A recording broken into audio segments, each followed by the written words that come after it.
बाद सारा का मैसेज आया कि साहिर कहाँ है। उसने जवाब दिया कि घर पर।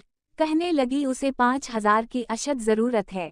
कहीं से पैसे आने थे, नहीं आए।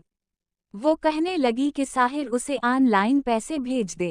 साहिर के पास खुद कोई ज्यादा पैसे नहीं थे। बैंक में यही कोई 40-50 हज़ार रुपए थे। अभी महीना खत्म होने में 10-11 दिन बाकी थे। ऑफिस के क्या हालात थे, साहिर नावाकिफ था। बास का क्या मूड है, उसे कोई अंदाजा नहीं था। बेशक ये जॉब करते हुए उसे 7-8 साल हो गए थे, मगर प्राइवेट जॉब का कोई भरोसा नहीं होता। साहिर ने सारा को मैसेज किया कि वो उसे कैसे पैसे भेजे। उसने कहा जैज़ कैश से भेज दे। साहिर ने जवाब दिया कि उसका ऐसा कोई अकाउंट नहीं, और अब उसका दोबारा घर से बाहर जाने का कोई प्रोग्राम नहीं। भला आखिर उसने जमील खान को फ़ोन किया कि वो ये पैसे सारा को दे आए।